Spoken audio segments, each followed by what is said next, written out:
छोटे बच्चे की हत्या कर दी जाती है भीड़ के द्वारा। बड़ी अच्छी फैमिली से थी, यंग गर्ल थी उस वक्त। She killed a few people. Terrorist group को ज्वाइन कर लिया उन्होंने, क्योंकि उनका पूरा खानदान खत्म कर दिया गया था। 84 राइट्स में भर भर के ट्रक्स लाशों के लेके गए वहाँ से। गाड़ी में जा रहे थे, रास्ते में रुके तो एक बेटा उनका यूरिन करने के लिए पास में झाड़ी में गया हुआ था। जितने गाड़ी में बैठे हुए थे लोग सबको मार के चले गए। वहाँ के लोकल मुझे कह रहे हैं आज मत जाना मस्जिद में, फ्राइडे को ना बम फटते हैं मस्जिदों में। ये पाकिस्तान है। उस कौम को मुफ्त के खाने की जो आदत पड़ गई है ना, वो उसकी तबाही की वजह है। ट्रॉफी वाइफ्स होती हैं वहाँ पे, खूबसूरत महिलाएं, अच्छे अच्छे कपड़े, खूब सारा मेकअप। छोटी बच्चियों को 6-7 साल की उम्र से मेकअप करना माएँ सिखाती हैं।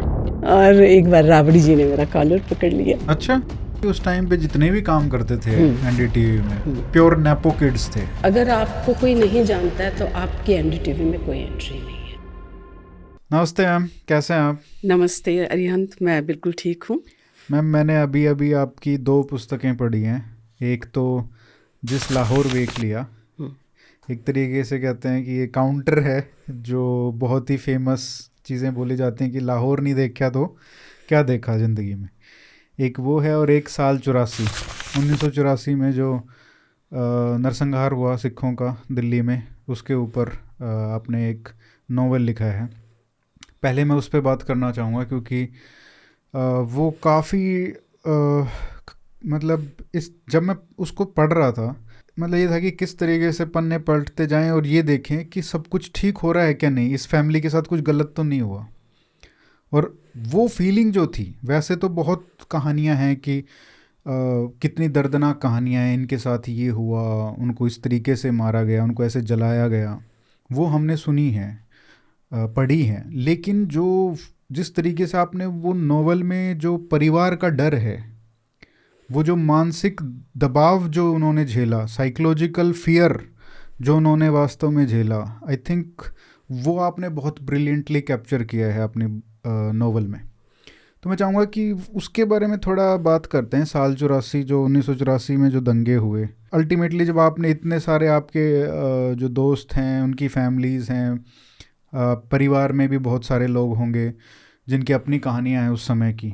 देखिए, साल 84 जब उपन्यास मैंने लिखना शुरू किया, मैं जैसे मैंने बताया कि इस पर मैंने बहुत काम किया। ये मेरा अकेला अब तक का उपन्यास है जिस पर मैंने बहुत रिसर्च किया, बहुत लोगों से बात की और बहुत सी चीज़ें भी निकल के आई। मुझे ऐसे लोग भी मिले जो वो क्लीशे है ना कि अपनी रोटियां जिन्होंने सेकी। मेरा ही अपना एक परिवार है जो उस वक्त महरौली में रहते थे, उन्होंने अपने एक्सपीरियंस बताए और जिस तरह की बातें उन्होंने बताई। और सबसे इंटरेस्टिंग कहूँ या थोड़ी दर्दनाक भी है बात, जो आपने नावल पढ़ा, नावल के अंत में एक एपिसोड आता है जिसमें एक बच्चे की, छोटे बच्चे की हत्या कर दी जाती है भीड़ के द्वारा। वो उनकी आँखों से देखा हुआ एपिसोड था। और जब पुस्तक छप गई, उसके लॉन्च पर भी मैंने उनको बुलाया, वो नहीं आए। और जब मैंने अब वो गुड़गांवा में ही रहते हैं।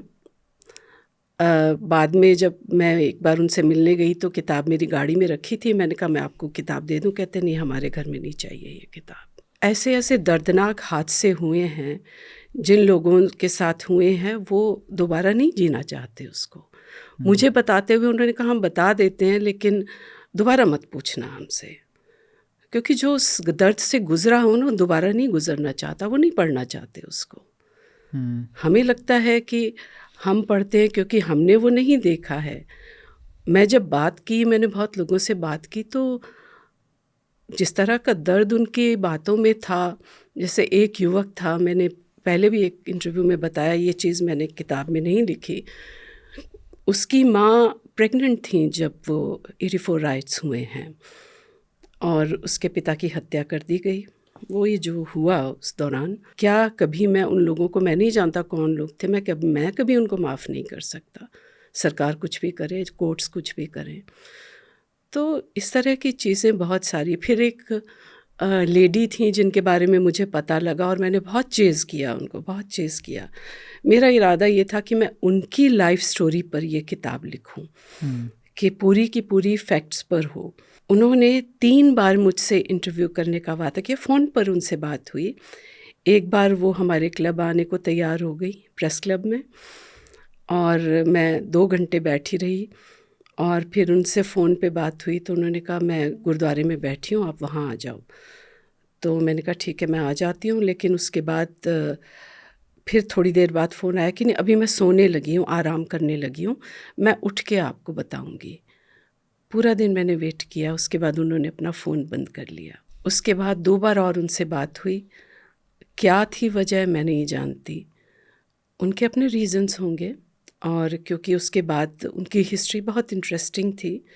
क्या थी? क्या ये थी कि वो बड़ी अच्छी फैमिली से थी, यंग गर्ल थी उस वक्त, और लेकिन बाद में वो खुद इसमें शामिल हो गई एक्सट्रीमिज़म में, and she served also, she killed a few people, served in what? In jail, उन सेंटेंस भी हुआ उनको ओके पंजाब में। ओके। और उसके तो बाद कोई उन्हें टेररिस्ट ग्रुप्स को ज्वाइन कर टेररिस्ट लिया? ग्रुप को ज्वाइन कर लिया उन्होंने, क्योंकि उनका पूरा ख़ानदान ख़त्म कर दिया गया था 84 में। 84 राइट्स में, जो दिल्ली में राइट्स हुए। दिल्ली की अच्छी फैमिली से थी वो।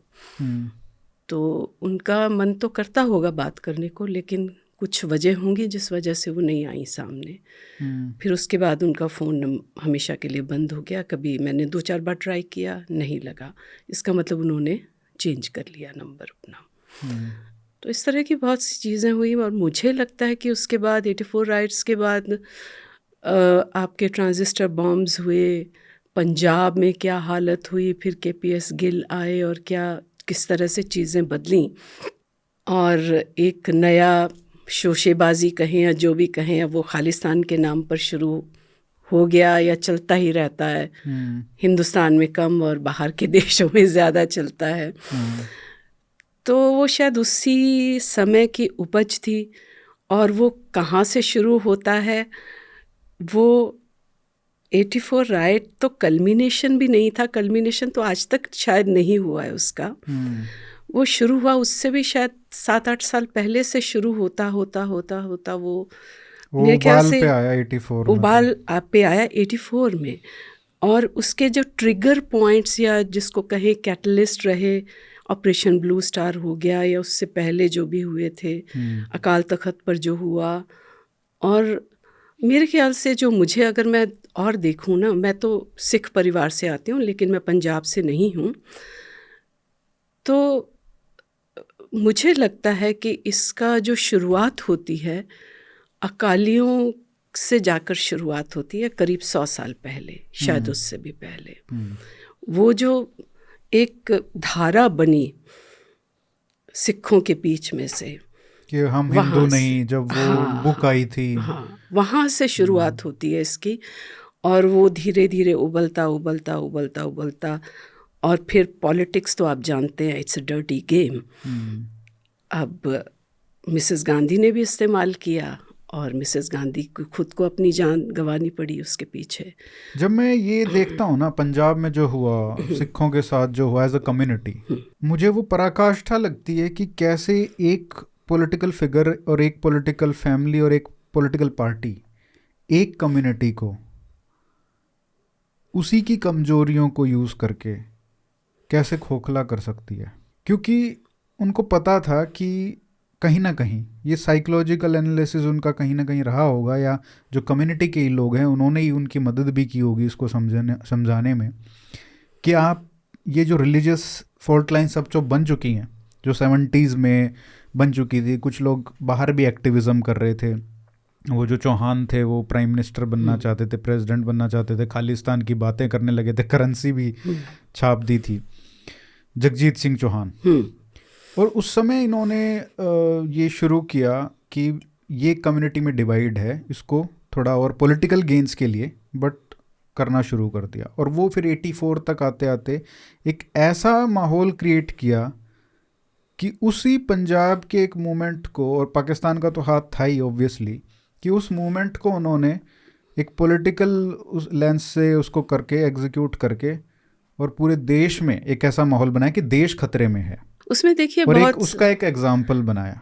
और फिर आप देखो ना, मतलब एज अ कम्युनिटी अगर आप पूरा एनालिसिस देखो, बहुत अनफॉर्चुनेट है क्योंकि मतलब अगर ये सिखों के साथ हुआ है तो कल किसी के साथ भी किसी हो के भी सकता है। साथ हो सकता है ये चीज। और सिखों के साथ मतलब तो देन पिनैकल है वो चीज़ सिख वो कि कम्युनिटी मोस्ट है। Nationalistic, most committed loyal soldiers of Bharat माता, और उसके साथ अगर ये ऐसा हो सकता है तो कोई भी ऐसा ग्रुप नहीं है इस देश में जिसके साथ ये नहीं हो सकता।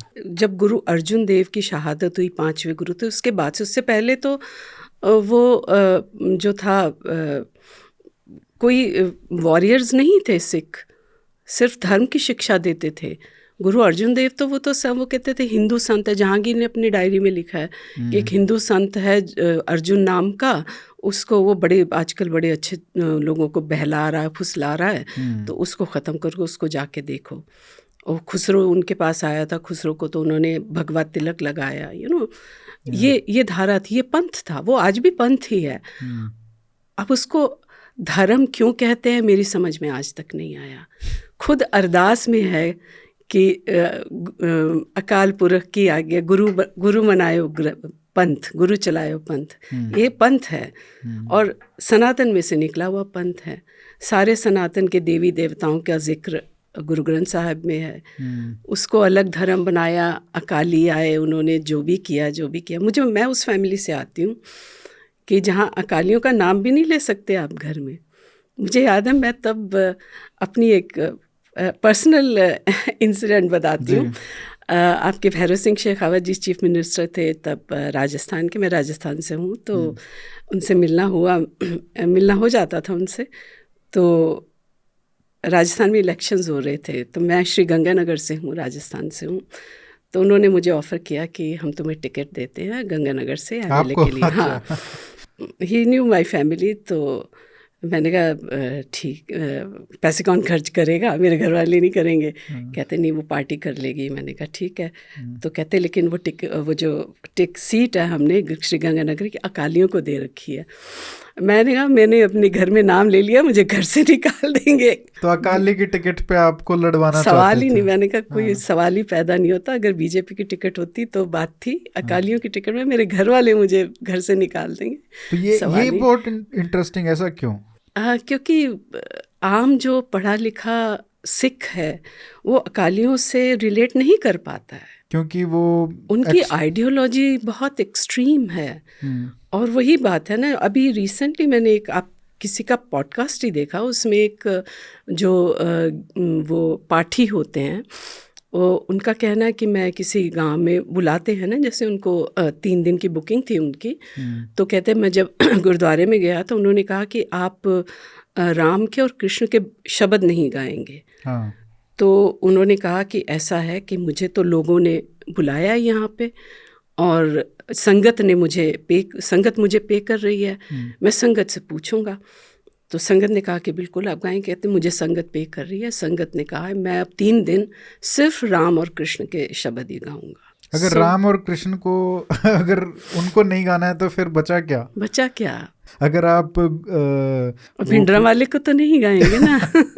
नहीं, मतलब गुरु ग्रंथ साहब को भी अगर आप पढ़ेंगे उनको, तो वो तो मतलब उनके बिना तो कहाँ क्या गाएंगे फिर आप। तो ये है, अब उनकी आइडियोलॉजी हम उस पर नहीं बात करेंगे, लेकिन एक आम पढ़े लिखे पंजाबी या सिख भी कहूँ तो वो रिलेट नहीं कर सकता उस आइडियोलॉजी। आप देखिए पंजाबी में अकाली कहाँ रह गए हैं। 84 की जो बात करें, सारी जो आपने स्टोरीज देखी हैं आज तक, उसमें जो बुक में ना सबसे फैसिनेटिंग कहें या आपने इतने सारे पर्सपेक्टिव दिए हैं, और लोग एक तरीके से वो एक जो स्टोरी है कि जिसमें एक व्यक्ति है जो बचाना भी चाह रहा है कि आप आइए, उनके घर पे भी जाते हैं, पड़ोसी थे कि आप आओ यहाँ पे रहो, आपको कोई दिक्कत नहीं है। लेकिन जब वो फ़ोन करता है, जब वो अपने भाई के बारे में पूछना चाहता है जिनके घर पे वो रहे हैं, तो उनको फ़ोन करके पूछता है तो कहता है हाँ ये हमारी लिस्ट में है इनका नाम, हाँ, इनके भाई का। हाँ, मतलब ये बल्कि वो उन्हीं का दोस्त है, हाँ, जो हिट लिस्ट लेके निकला हुआ है, हाँ, उनको मारने के लिए सिखों को, और वो वही बंदा उनको पनाह भी दे रहा है कि आप रुक जाओ।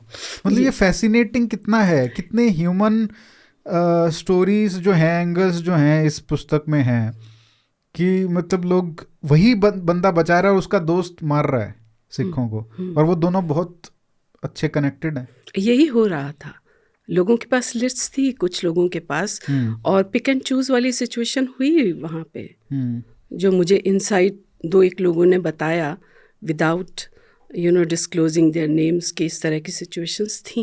ये तो एक तरीके से जो 84 का एक मतलब ह्यूमन साइकोलॉजी के ऊपर भी बहुत बड़ा स्टडी होना चाहिए। बिल्कुल होना चाहिए, क्योंकि कितना कॉम्प्लेक्सिटी है इस चीज। और वो लोग कहाँ से आए, कौन लोग थे, and then disappeared into same society. और इतने लोग जो मरे, जो फिगर्स बताते हैं उससे बहुत ज़्यादा लोग मरे थे।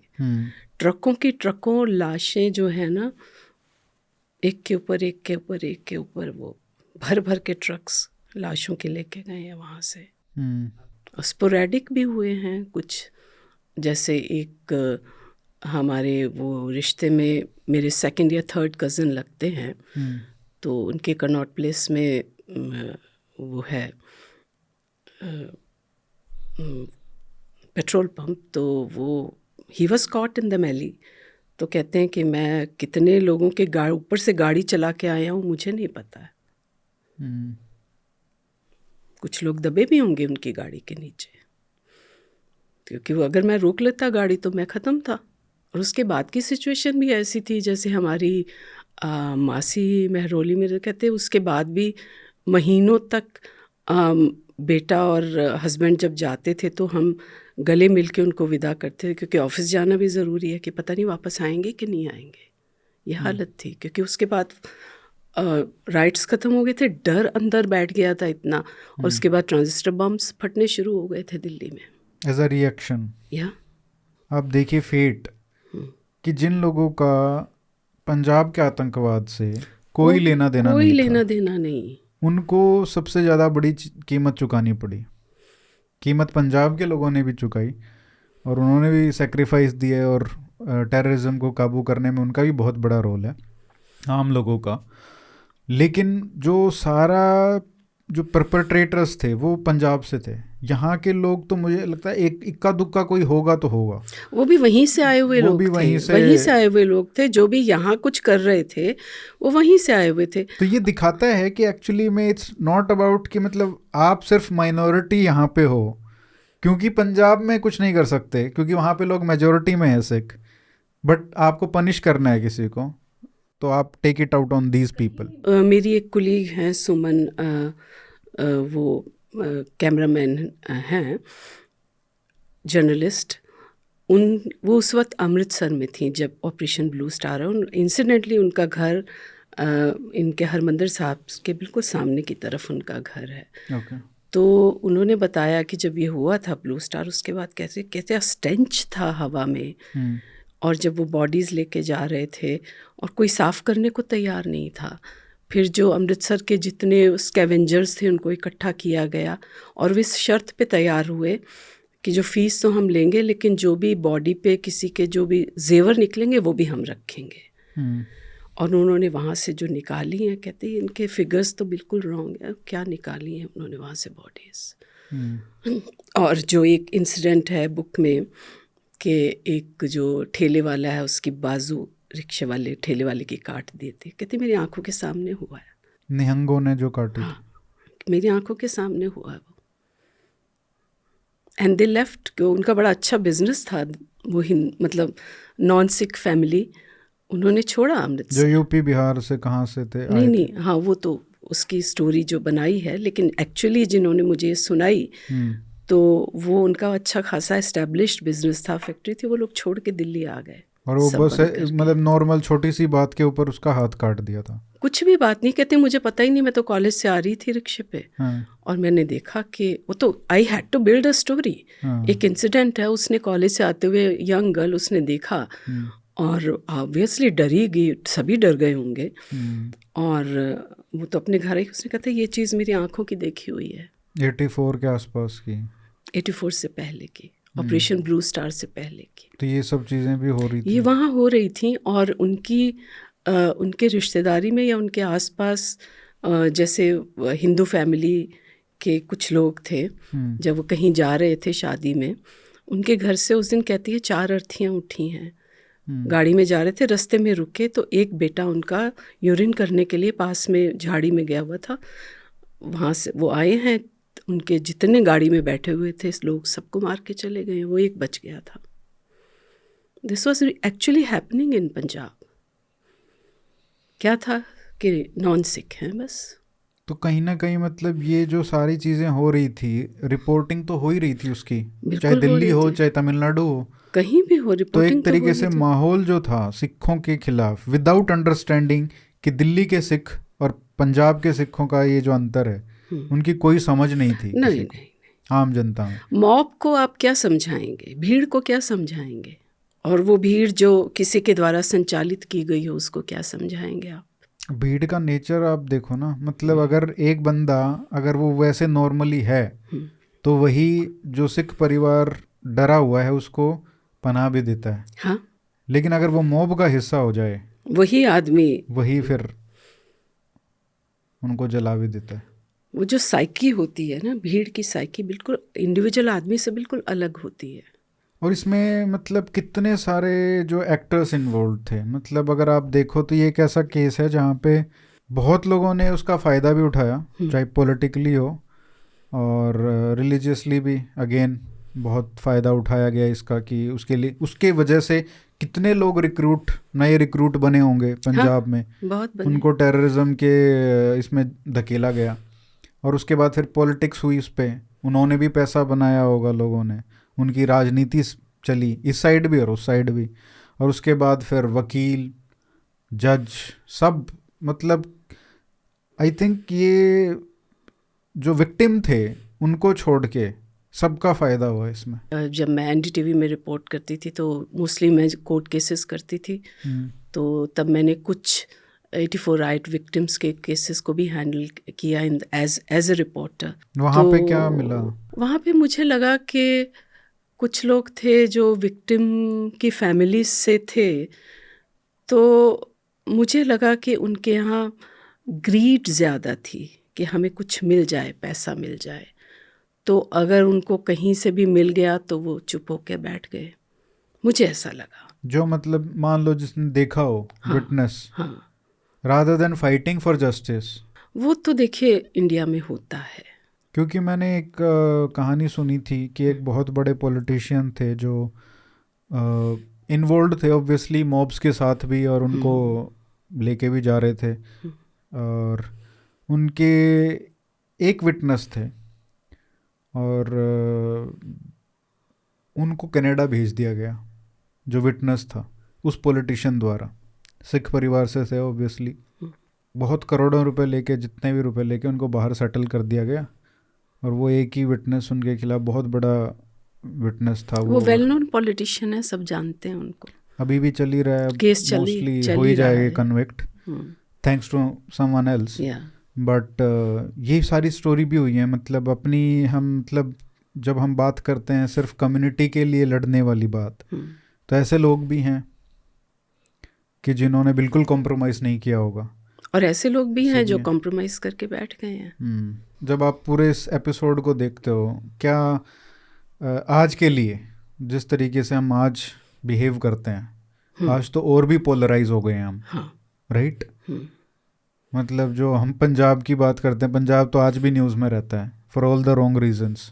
क्या मतलब सीख लेनी चाहिए जो भी आपको जैसे सुन रहे हैं, चाहे हिंदू हैं चाहे सिख हैं, उनको क्या सीख लेनी चाहिए इस एपिसोड से? मुझे लगता है दिस वाज वेरी अनफॉर्चुनेट। और पंजाब की हालत, मैं बहुत ज़्यादा पंजाब को फॉलो नहीं करती हूँ, मैं नहीं जानती, लेकिन मुझे कोई बहुत अच्छी नहीं लगती है, पॉलिटिकली भी सोशली भी, क्योंकि मैं कुछ चीज़ें देखती रहती हूँ, टेलीविज़न पे हम देखते हैं, न्यूज़ में देखते हैं, यूट्यूब पे देखते हैं, और भी पढ़ते सुनते भी हैं, कोई 2-4 लोग हैं उनसे बात भी करते हैं। तो वो एक जैसे मुझे लगता है कि हम दिल्ली में रहते हैं, एनसीआर में रहते हैं, या यूपी में रहता है आदमी, एमपी में रहता है, उसके यहाँ एक राष्ट्रबोध होता है कि हम इंडियन हैं। पंजाब के लोगों में क्यों नहीं है, मुझे समझ में नहीं आता। वो सिर्फ पंजाबी क्यों हैं? आई थिंक वो तो बहुत लोग इसको डिस्प्यूट करेंगे कि भाई हम भी हैं, हम बोलते नहीं तो क्या हुआ, मतलब हमको बोलने की हाँ जरूरत नहीं है। वो सबसे ज़्यादा हाँ आर्मी में हाँ जाते सबसे हैं, ज़्यादा आर्मी में जाते हैं, पंजाब के लोग शहीद सबसे होते ज़्यादा हैं। शहीद होते हैं। लेकिन जो एक आम पंजाबी है वो, पता नहीं क्यों, मुझे क्यों ऐसा लगता है कि वो पंजाबी, ठीक है आपकी आइडेंटिटी पंजाबी है, लेकिन आपकी दूसरी 2 आइडेंटिटीज़ भी तो है ना आपकी, तो उस आइडेंटिटी से कम रिलेट करते हैं, मुझे ऐसा लगता आई थिंक ये कहीं ना कहीं मेजोरिटी वर्सेस माइनॉरिटी बिहेवियर का एक है। हाँ बहुत उसका अच्छा एक एग्जाम्पल है। आउटकम है आप उसका। किसी भी कास्ट को आप उठा के देख लो, मतलब वो कास्ट जिस तरीके का बिहेवियर वहाँ पे करेगी जहाँ पे वो मेजोरिटी में है, उसी कास्ट के लोग जब बाहर आ जाएंगे वो अलग बिहेव करते हैं। Even voting patterns become different.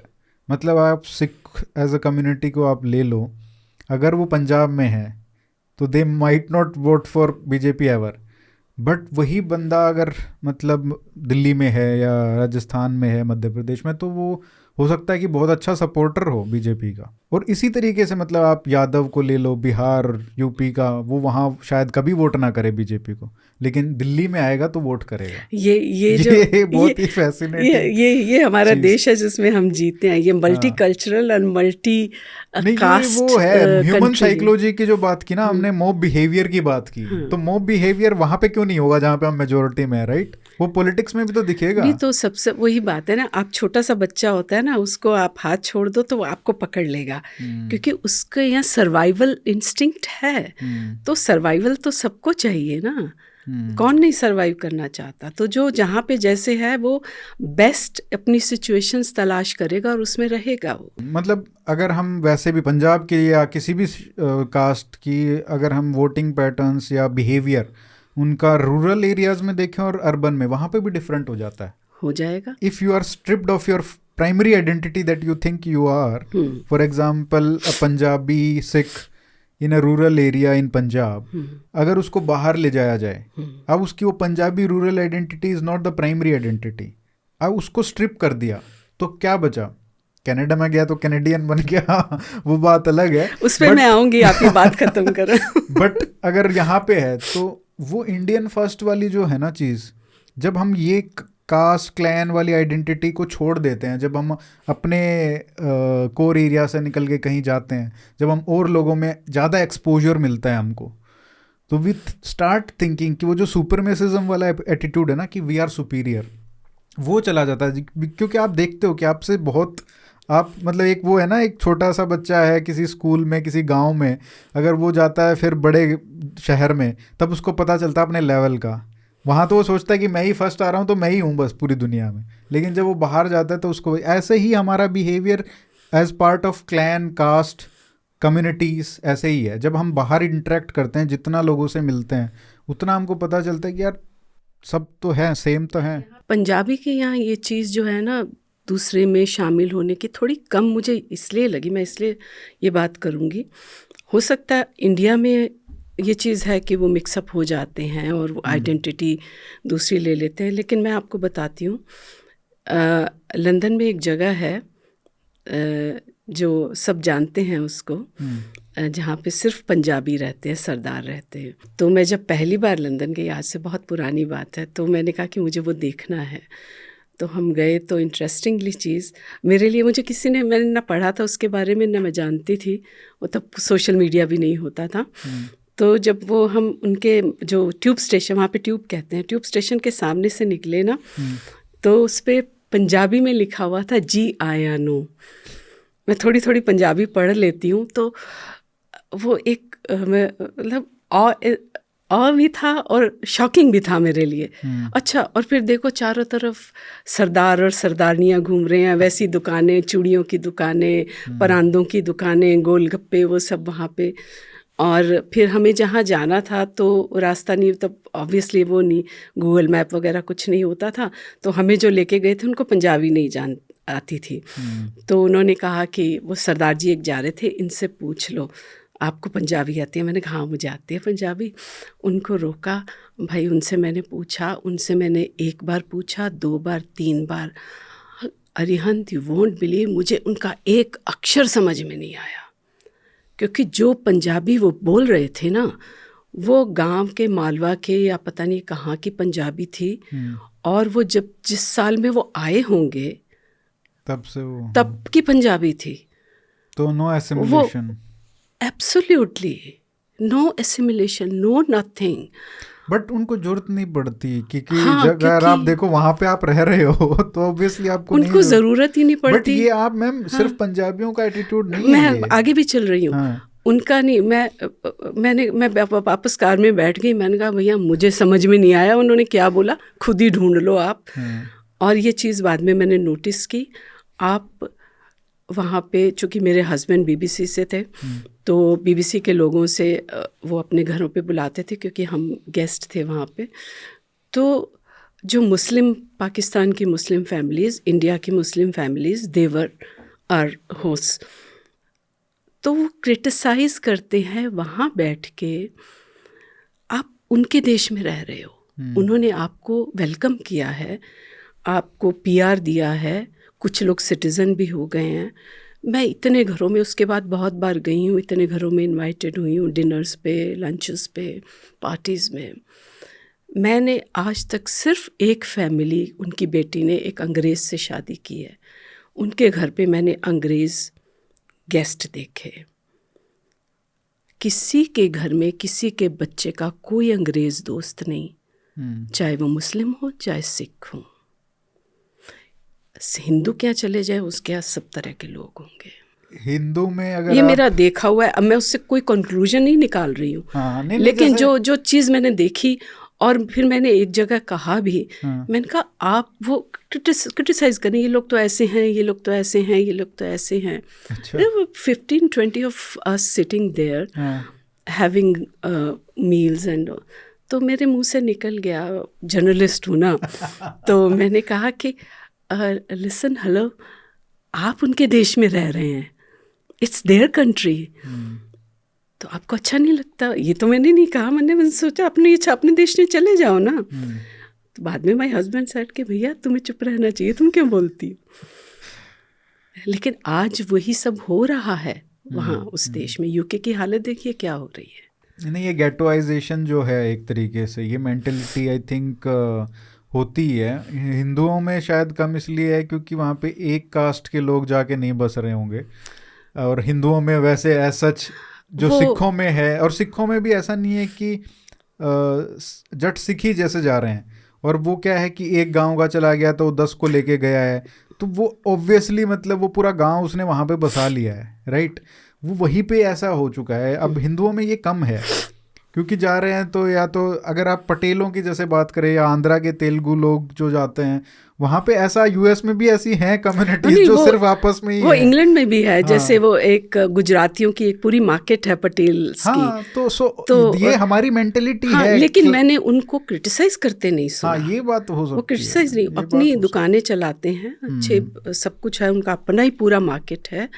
और लेकिन उनके यहाँ अंग्रेज भी मैंने देखे शॉपिंग करते हुए, लेकिन मैंने उनको क्रिटिसाइज करते नहीं सुना। ये चीज़ मैंने 1-2 कम्युनिटीज़ में देखी। पाकिस्तान वाली बात पे थोड़ा आते हैं, क्योंकि आप लाहौर गए और लाहौर आपने देख लिया। मैंने देख तो लिया। क्या जो बात बोली जाती है कि जिसने लाहौर नहीं देखा उसने दुनिया नहीं देखी, ऐसा कुछ है क्या? क्या है ऐसा लाहौर में? एक्चुअली क्या है कि ये एक पंजाबी की कहावत है, बहुत पुरानी, जिस लाहौर नहीं देखा वो जम्मया ही नहीं। कि जिसने लाहौर नहीं देखा वो पैदा हुआ ही नहीं, उसका मतलब उसका जीवन व्यर्थ है, इसका मतलब ये है। और एक नाटक है असगर वजाहत साहब का, जिस लाहौर नहीं देखा, बहुत मशहूर, पूरी दुनिया में मशहूर है, और उसके पता नहीं कितने शोज़ हो चुके हैं, अनगिनत। आज भी होता है कहीं ना कहीं दुनिया में, 2-4 जगह वो हो रहा होगा आज की डेट में भी। तो ये मैंने टाइटल उन्हीं से लिया, वो भी थे हमारी स्ट्रिप में हमारे साथ। इंसिडेंटली उन्होंने ये, उनका नाटक बहुत मशहूर हो चुका था और वो भी पहली बार लाहौर जा रहे थे, तो हमारे ग्रुप में वो भी थे, उनका जिक्र भी है किताब में। मेरा जाने की वजह ये थी कि मेरे लिए देखा जाए तो पाकिस्तान एक ऐसा बिल्कुल जिसको कहते हैं ना अल्लाह मियाँ के पिछवाड़े वाला देश, कि मेरे कहीं कोई मतलब, उसकी वजह ये थी कि मैं पाकिस्तान का नाम सुनते सुनते बड़ी हुई हूँ। मेरी फैमिली, मेरी माँ लाहौर से थी, मेरे पिताजी मॉन्टगोमरी जो अब साहिवाल हो गया है वहाँ से थे, उनकी फैमिलीज़ वहाँ से थी। हालांकि मेरे फादर और मदर उन्होंने वो सब नहीं देखा, क्योंकि वो पार्टीशन से पहले आ गए थे, क्योंकि मेरे दादाजी की ज़मीनें इधर थी, मेरी माँ का जॉब इधर था राजपूताना में, तो वो इधर आ गए थे। लेकिन वो एक तकलीफ़ जो थी, घर छोड़ के आ गए, जो घर है आप वहाँ जा नहीं सकते, जाएंगे तो क्या देखेंगे, पहली बात तो जाना ही मुश्किल है। और मेरी माँ तो अक्सर, जो लाहौर में रहा होता है ना आदमी, वो जब मैं लाहौर गई मैं समझ में आ गया कि क्यों मेरी माँ को सपने में आता था, कि वो अक्सर होता था कि उठ के ना अपने बेडरूम से निकल के बाहर ऐसे सुबह सुबह बैठ जाना उन्होंने, आज फिर सपने च मैं लाहौर वेख्या। तो वो जो उदासी थी ना उनकी, वो मैंने देखी है, फील किया उसको, वो एक तो दर्द। आप भी सोचते थे कि क्या हाँ, कि है, क्या है ये। तो जब मौका मिला तो पहले तो मेरा मन नहीं हुआ कि क्या करना है, क्योंकि मेरी माँ को एक बार फादर ने कहा तो उन्होंने कहा नहीं मैं नहीं जाऊँगी, मुझे नहीं देखना, पता नहीं कौन रहता होगा हमारे घर में, क्या होगा। तो एक नेगेटिव थिंकिंग थी डेफिनेटली कि क्या करना है। और पाकिस्तान की 65 की हमने, तब तो हम बहुत छोटे थे, उसकी याद नहीं है, हल्का सा याद है कि ट्रेंचेस बनी थी, लेकिन 71 की वॉर मुझे अच्छे से याद है। मैं उस 10 साल की थी उस वक्त में। तो पाकिस्तान तो हमारा दुश्मन है और कुछ ना कुछ लगातार होता ही रहता है, तो कोई बहुत अच्छी इमेज नहीं है। तो कोई ऐसा अंदर से कोई जिज्ञासा भी नहीं हुई, लेकिन फिर मैंने रात भर सोचा तो मुझे लगा नहीं, मुझे जाना चाहिए। तो मैंने फिर गई, वो जो भी रास्ते में जो भी अड़चनी है वो सब मैंने किताब में लिखा है। वीज़ा की भी प्रॉब्लम हुई, सब कुछ हुआ। ये 2011 की बात? 2011 फरवरी 2011 में मैं गई हूँ। तो फिर बताइए क्या इम्प्रेशन था, first impression Lahore? First impression तो जैसे आप अटारी बॉर्डर से जाते हैं तो आसमान वही है, धरती भी वही है, सब कुछ वही है, वही इसी तरह की भेड़ें और गाय बकरियां आपको चरती हुई नज़र आती हैं। उसी तरह के खेत हैं, उसी तरह की ज़मीन है। लेकिन जो कंट्रास्ट आपको लगता है, जो हमारा पंजाब, जो उनका पंजाब बंजर है, उन्होंने एक मेहनत नहीं की है उस पर। अच्छा, एकदम वो से तो बहुत ज़्यादा आगे था ना। मैं बताती हूँ, मेरे नाना जी और मेरे फादर भी कहते थे असली पंजाब तो वो था। मतलब इधर इसको कहते थे पता नहीं क्या पंजाब कहते थे, अब तो चढ़दा और चढ़दा लैंदा हो गया। पहले कुछ और नाम था इधर वाले पंजाब का। तो इधर वाले पंजाब से लड़की ले तो आते थे, देते नहीं थे, कि देंगे नहीं लड़के क्योंकि वहाँ तो बड़ी गरीबी है, पता नहीं निखत्ते लोग हैं, ऐसे कुछ वर्ड होता था पंजाबी में, कि मतलब मेहनत नहीं करते हैं और गरीब लोग हैं। तो वहाँ से उस तरफ लड़की की शादी करते नहीं थे, ले आते थे उधर से लड़की, बहू बना के ले आते थे। तो अब वो हालत वहाँ के पंजाब की मुझे लगी ऐसी, जैसे हम बॉर्डर से निकल के और गाड़ी में बैठे तो दोनों तरफ वीराना सा लगता है, बंजर ज़मीन। हालांकि पंजाब तो वो बड़ा ज़रखेज़ था। और दूसरी चीज़ जो मुझे बहुत प्रोमिनेंट वहाँ लगी, फ़ौज है, बहुत फ़ौज है। आज से आप सोचिए 14-15 साल पहले भी, और आज की सिचुएशन तो समझ ही सकते हैं क्या होगी। बहुत फौज है, हर जगह फौज है, तो हर पुलिस जगह जैसे फौज दिखती है उससे भी ज़्यादा है। पुलिस तो कहाँ दिखती है, वो फौज ही दिखती है वहाँ पे। क्योंकि मैं सरप्राइज था कि जब आप एक कॉलेज में गए थे, हाँ, जो शायद आपके दादा थे वहाँ मेरे पे? नाना वहाँ पढ़ते आपके नाना वहाँ पे पढ़े थे, foreman Christians college, FCC Lahore वाला, लाहौर का। तो वहाँ पे आपके वहाँ पे भी एक फौजी बैठा हुआ था? वहाँ पे भी वो पिकेट, कॉलेज में, बताओ, कॉलेज के बाहर फौज की पिकेट लगी हुई है, और उसने मेरा पासपोर्ट रख लिया। ये शायद इसलिए होगा ना, उस टाइम पे काफ़ी बॉम्ब ब्लास्ट होते थे वहाँ पे भी। वहाँ तो अब भी होते हैं। मैं अच्छा। फ्राइडे को, मैंने जब हम थर्सडे पहुँचे हैं, फ्राइडे सुबह मैंने कहा मैं तो निकलती हूँ, मैं तो देखूँगी लाहौर, मुझे तो अपना, मैं अपने काम से देखने आई हूँ, बाकी सब लोगों को अपना लिटरेरी उसमें जाना था। तो उन्होंने सबने कहा कि नहीं आज मत जाओ, आज मत जाओ। मैंने कहा सबसे पहले तो लाहौर में शाही मस्जिद देखूँगी, बादशाही मस्जिद बोलते हैं उसको। अरे नहीं, वहाँ के लोकल मुझे कह रहे हैं कि भैया आज मत जाना मस्जिद में, वहाँ पे फ्राइडे को ना बम फटते हैं मस्जिदों में। अच्छा। ये पाकिस्तान है। तो मैंने कहा ठीक है, मैं पहले होके आ जाऊँगी। लेकिन वहाँ तो मुझे गुरुद्वारा मिल गया, और गुरुद्वारे में जो हुआ मेरे साथ कि वो वहाँ भी, सब लोगों के लिए। वहाँ वो जब बादशाही मस्जिद की पार्किंग में गाड़ी लगाई तो मैं गाड़ी से उतरी तो सामने गुरुद्वारा। मैंने कहा ये चलो ठीक है, अब मस्जिद में तो बाद में जाएंगे, पहले गुरुद्वारा। किसका कहीं किसी ने कोई जिक्र नहीं किया, और हिस्टोरिकल गुरुद्वारा। तो मैं शायद गुरु अर्जन देव की शहादत वहाँ हुई है। तो मैं जब जाने लगी अंदर तो बाहर वो पिकेट थी फौज की। कहाँ जा रहे हो? मैंने कहा अंदर जाना है। क्या नाम है? प्रितपाल कौर। कहाँ से आए हो? इंडिया से। मुंह बन गया उसका। तो पासपोर्ट, मैंने कहा ये रहा। उसने लेके पासपोर्ट ड्रॉअर में रख लिया। मैंने कहा भैया मेरा पासपोर्ट है, दो मुझे। और वापस बाहर कहते हैं, बाहर को ना वहाँ बाहर कहते हैं, बाहर आएंगी तो आपको दे देंगे। ठीक है जी।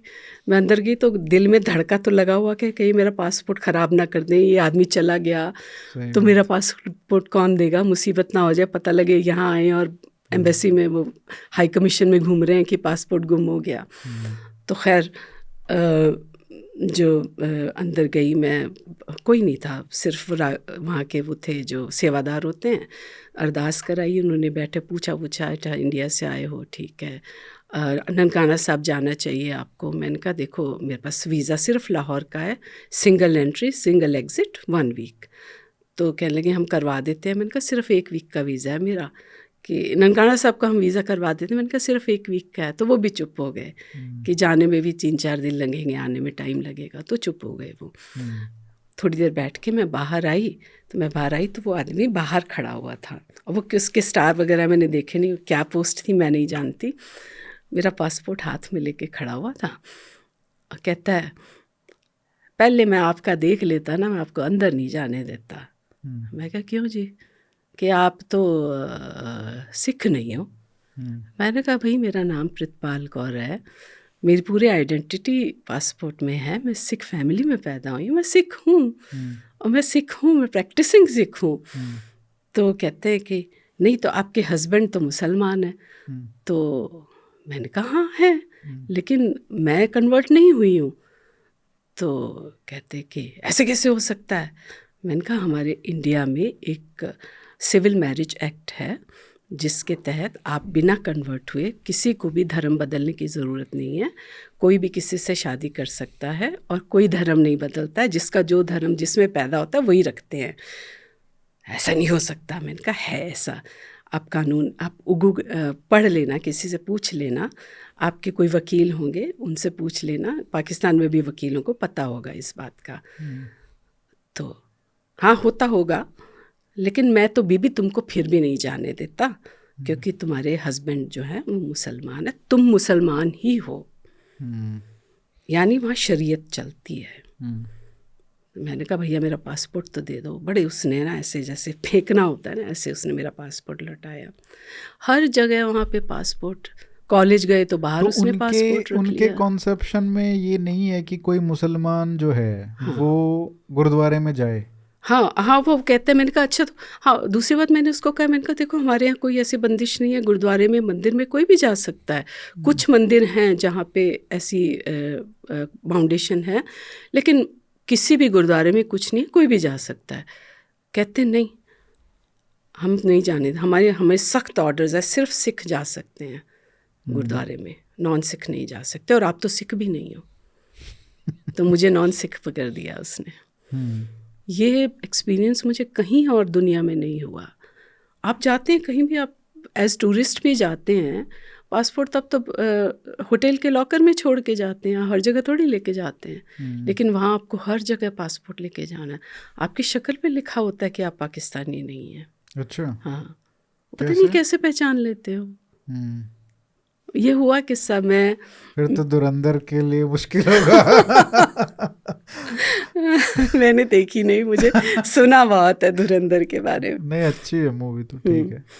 तो बहुत इंटरेस्टिंग बातें हैं पाकिस्तान की, बहुत इंटरेस्टिंग। और ये तो आप सिर्फ लाहौर, मतलब सिर्फ लाहौर देखा मैंने, अंदर वाला तो देखा ही नहीं। लाहौर में एक चीज़ हुई, मैं एक किसी से मिलने गई वहाँ पे पाकिस्तान में पर्ल कॉन्टिनेंटल होटल्स मशहूर हैं वहाँ के। वो शायद एक ही उनकी चेन है, एक आधी और होगी। तो किसी से मिलने जाना था, मैं मिलने गई। तो उसके बाद जब मैंने अपनी वापस आने के लिए कैब बुलाई तो मैंने उसको कहा भाई कहाँ पे पहुँचे हो? तो वो कहता है इशारे पे खड़ा हूँ। तो अच्छा, मुझे समझ में नहीं आया कि क्या कह रहा है। तो मैंने कहा आप चलो छोड़ो, जो भी जहाँ भी खड़े हो आ जाओ। तो जो मेरे होस्ट थे ना, वो ठहाका मार के हंस पड़े, कहते वो इशारे पे खड़ा है। तो मैंने कहा खड़ा क्यों है, आ जाए। अच्छा, मतलब इशारे का वेट कर रहा है बस वो, कि जब इशारा कर दोगे तभी आ जाएगा। हाँ, तो मैंने कहा वो क्यों खड़ा है, आ जाए, मैंने बोल दिया उसको। तो कहते आपको पता नहीं इशारा क्या होता है। मैंने कहा मुझे क्या पता। कहते ट्रैफिक लाइट होती है। अच्छा, इशारा वो है क्या? हाँ, ओ। तो रेड लाइट थी तो वहाँ पे खड़ा, तो कहता इशारे पे खड़ा हूँ मैं। अच्छा, मुझे लगा इशारे पे खड़ा है मुझे भी मतलब यही लगा। अच्छा। So you were actually kind of disappointed. I was तो I was disappointed in many ways. क्योंकि मैंने जो अंडर करंट वहाँ पे फील किया ना, though I was invited by many people in many homes, 2-3 चीज़ें थी। एक तो देखिए मैं नॉन मुस्लिम हूँ, दूसरा जर्नलिस्ट हूँ, तो दिमाग जो है ना, आपकी सवाल आप ऐसे कर लेते हो, बातें ऐसी कर लेते हो, तो ज़रा लोगों को कम पसंद आती हैं। तीसरी मैं वेजिटेरियन, तो वो उनके लिए बड़ी समस्या थी कि भाई इसको क्योंकि खिलाएं क्या इसको। वो भी बड़ा मज़ेदार किस्सा हुआ। एक दिन मैंने कहा कि मैं थोड़ी बहुत शॉपिंग भी करूँगी, तो वहाँ की एक राइटर हैं बहुत मशहूर, उन्होंने अपना एक बच्चा साथ में कर दिया, वो NGO चलाती हैं, एक बच्चा मेरे साथ कर दिया कि तुम्हें घुमा देगा। तो लंच का टाइम हुआ, मैंने कहा भैया लंच करेंगे। कहता ठीक है। आप यू वॉन्ट बिलीव, हमने 6 या 7 रेस्टोरेंट में बैठ के उठ के आ गए। मैंने कहा कोई दाल तो बनती होगी ना, दाल भी नहीं बनती है। अच्छा, कुछ नहीं सिवाय सलाद के, कुछ भी। मैंने कहा चलो अचार ही दे दो, अचार भी नहीं है उनके यहाँ, सिर्फ नॉन वेज। सिर्फ नॉन वेज। फिर वो भी परेशान। मैंने कहा चलो कोई बात नहीं, तो परेशान मत हो, यहाँ से फ्रूट वगैरह लेके, नहीं खाना तो आपको खिलाऊंगा। फिर कहता हाँ एक जगह है लेकिन थोड़ी सी ना गलियों में। मैंने कहा मैं तो देखने आई हूँ भाई, शहर मुझे दिखाओ जितना दिखा सकते हो। तो गलियों में ले जाके उसने, कहते वहाँ पे जो तांगे वाले और ये मज़दूर लोग वहाँ पे खाना खाने आते हैं। मैंने कहा बहुत बढ़िया, वही सही जगह, at least I will see the real Lahore. ये तो पॉश एरिया है। तो 2 फ्लोर ऊपर चढ़ के हम पहुँचे, तो वहाँ पे गोभी वोभी रखी हुई थी, मुझे लगा यहाँ सब्जियाँ रखी हैं तो मिल जाएगा कुछ। गए तो वहाँ भी गोभी मटन, गोभी चिकन, अच्छा, हाँ ये सब था। तो वो कहता कि छोले हैगे है, वो लड़का वहाँ का था कि हाँ छोले हैगे है। छोले तो रोटी लाया। ठीक है, थोड़ी देर में आया, कहता छोले च बोटी पानी है। और उसको बता भी दिया था कि वेज है, भाई वेज चाहिए। ओ उनके लिए उनको समझ में प्योर नहीं वेज आता क्या होता है, हाँ, वेज समझ में नहीं आता, उनको नहीं समझ में आता। तो इट्स लाइक मतलब और भी कंट्रीज में ऐसा ही होता है, आई थिंक। और भी चाइना वगैरह भी जाओगे पेरिस तो में गई हूँ मैं, 3 दिन जो आइसक्रीम और बिस्किट पे गुजारा किया है मैंने। आज तो ज़माना बदल गया है, वेजिटेरियन खाना मिल जाता है, लेकिन आज से सोचिए 30 साल पहले कुछ नहीं मिलता था। अब आपको पता होना चाहिए कि क्यों जो सिख है मुस्लिम हो उधर जाते हैं, वहीं पे उनको वही चाहिए कि एक जैसे ही लोग हों हमारे जैसे, तो इसीलिए वैसे ही गेटो बना लेते हैं। लेकिन देखो सिख और मुस्लिम दोनों बेसिकली नॉन वेजिटेरियन है, तो खाने का मसला नहीं है उनके साथ। लेकिन वैसे तो उनको चाहिए ना, वो माहौल चाहिए उनको। और ये भी एक डिफरेंस भी होता है, एक रूरल एरिया से जो लोग जा रहे हैं, हाँ, जो वहाँ की कम्युनिटीज जा रही है और एक अर्बन एरिया से जा रहे हैं, तो उनके बिहेवियर में फिर वो किनशिप होती है। या। और जो जाता है वो पहले कोई रिश्तेदार होता है उसी के पास जाता है, वो भी चाहता है मेरे आसपास रहे, और फिर उस ऐसे से धीरे धीरे करके पूरा टाउन बस जाता है। ऐसे ही कनाडा में भी यही है। पूरे ब्रैम्पटन कहते हैं पूरा, मैं तो गई नहीं हूँ कनाडा, लेकिन कहते हैं ब्रैम्पटन के कुछ एरियाज हैं स्पेसिफिकली जो ऐसे ही। तो ओवरऑल मतलब लाहौर को नंबर देना हो आउट ऑफ 10? कोई नंबर नहीं दूंगी लाहौर कोई नहीं, जीरो तो नहीं होगा, कुछ तो नहीं। मैंने होगा। अपनी किताब के एंड में लिखा कि लाहौर मुझे ऐसा लगा, जब देखिए किसी भी जगह से आते हैं ना, तो आप जब जाते हैं बहुत सारी चीज़ें दिमाग में लेके जाते हैं और बहुत सारी चीज़ें नई देखने को मिलती हैं, समझने को मिलती हैं, आप सरप्राइज़ भी होते हैं, अच्छा ये भी है, कुछ चीज़ें ख़राब भी होती हैं, कुछ चीज़ें बहुत अच्छी होती हैं। लाहौर जब मैं आई हूँ वहाँ से, तो जैसे होता है ना, कोई जब आप आते हैं ना, कोई भी शहर हो, कोई भी जगह हो, वो आपको एक अच्छा सा ना गुड बाय कहती है। लाहौर नहीं कहता, ऐसा ब्लैंक शहर है। और आप मतलब अगर आप डीपली देखें, चूँकि मेरी तो मैं एक हिस्ट्री, एक बैगेज लेके गई थी, मेरी फैमिली का बैगेज था, तो उस बैगेज के साथ मैं गई थी, तो हो सकता है शायद इसलिए मैंने फील किया हो। आई फील शायद एन आपकी अंडर एक्सपेक्टेशन करेंट। ज़्यादा थी। एक्सपेक्टेशन तो बिल्कुल भी नहीं थी, अच्छा, नहीं थी। कोई एक्सपेक्टेशन नहीं थी। मैं तो बिल्कुल ओपन स्लेट, ओपन माइंड के साथ गई थी कि देखूं क्या है। लाहौर मुझे लगा कि जैसा एक छोटा, जो वहाँ का, जिसको क्या कहते हैं, वहाँ की जो मेन मार्केट है, लिबर्टी मार्केट, तो मुझे लगा छोटा सा कनॉट प्लेस होता है, क्योंकि उसी की तर्ज पे बना हुआ है वो। फिर वहाँ की शॉप्स देखी, वहाँ के लोग देखे। मुझे ऐसा लगा, मैं बताऊँ आपको, जैसे हमारा जो बचपन का इंडिया था ना, गरीब, अंडर डेवलप्ड, सिर्फ कुछ तो पॉश अब तो एरियाज को डिफरेंस छोड़ और के। भी ज़्यादा हो गया होगा। हो गया होगा। मतलब अगर आप 2011 की बात कर रहे हो, हाँ, तब और आज में तो इंडिया वहाँ पे में। दो ही वो हैं, upper class and lower class. Middle class नहीं है वहाँ पे अच्छा। ना, there is no middle class. या तो अमीर लोग हैं, सॉरी, या गरीब लोग हैं। मिडिल क्लास वाला वो सेक्शन बन ही नो नहीं नो, पाया जो है ही हमारे नहीं। 90s के बाद हुआ है हमारे यहाँ शुरू। तो मिडिल क्लास की कितनी लेयर्स हैं। हर कोई अपने आप को मिडिल क्लास ही समझता है, मैं इतनी अभी लेयर है। परसों ही मेरी किसी से बात हो रही थी, कहते हम मिडिल क्लास लोग। मैंने मन में सोचा पता नहीं कौन सी क्लास है आपकी। उनके यहाँ नहीं है, उनके यहाँ दो ही क्लासेस हैं। तो आपने मतलब एनडीटीवी में काम किया, हम्म, आप एक सिख हैं जो अपने आप को सनातन की धारा से मानते हो, आपने एक मुस्लिम से शादी की और आपको लाहौर पसंद नहीं आया, फिर भी आप एनडीटीवी में कैसे जच गए? ये तो कॉम्बिनेशन, मतलब इतना कॉन्ट्रास्टिंग है सारी चीज़ें, इतना विरोधाभास है इन सब चीज़ों में। खासकर आज जब हम उस पॉलिटिक्स को देखते हैं ना, इन सब चीज़ों की पॉलिटिक्स हो चुकी है कि जिसको लाहौर पसंद नहीं है ना, ये एक अलग में है कि कैसे सेक्युलर होके आपको लाहौर कैसे पसंद नहीं। मैं ये नहीं कहूँगी कि लाहौर मुझे पसंद नहीं आया। नहीं, मतलब एक लाहौर के एग्जाम्पल इतने मतलब मैं दे इतने रहा हूँ। शेड्स मैंने देखे ना लाहौर के। जैसे एक जगह हम लंच पे थे, तो अब जो मुझे, देखिए, मुझे ऑनेस्टली स्पीकिंग, जो मुझे आज की सिचुएशन पाकिस्तान की लगती है, आई मे एग्जेजरेट अ लिटिल, लेकिन मुझे लगता है कि उस कौम को मुफ्त की खाने की जो आदत पड़ गई है ना, वो उसकी तबाही की वजह है। जी, आपने उस समय भी नोटिस किया? मैंने उस समय भी नोटिस किया, और आज और ज़्यादा प्रोमिनेंटली वो आती है। मैं इसके रीजंस बताती हूँ आपको। मेरी नानी जी कहा करती थी, उनको आना पड़ा था जब वो कहते हैं रौलिया में आए, जब एक्चुअली राइट्स, क्योंकि किसी को लगता नहीं था कि राइट्स हो जाएंगे, उनके बीच में उनको आना पड़ा। तो आप क्या लेके आते हैं? जो सोना, कैश और जो कपड़े आपने पहने होते हैं, एक दो जोड़ी, बस वही लेके आप आते हैं। घरों में चांदी के बर्तन होते हैं, किलोज में होते हैं, वो नहीं ला सकते आप, सिर पे उठा के तो नहीं ला सकते ना। तो आप क्या करते हैं? संदूकची में डाल के उनको गाड़ देते हैं, और आप इस उम्मीद से आते हैं कि जब हालात ठीक हो जाएंगे अपने घर हम वापस आएंगे। और ये सिर्फ एक मेरी नानी ने नहीं किया, हज़ारों लाखों फैमिलीज़ ने किया। लोगों के घरों में खजाने थे गड़े हुए, तो उस कौम ने वो खजाने इस्तेमाल किए हैं। उनको मुफ्त की खाने की आदत है।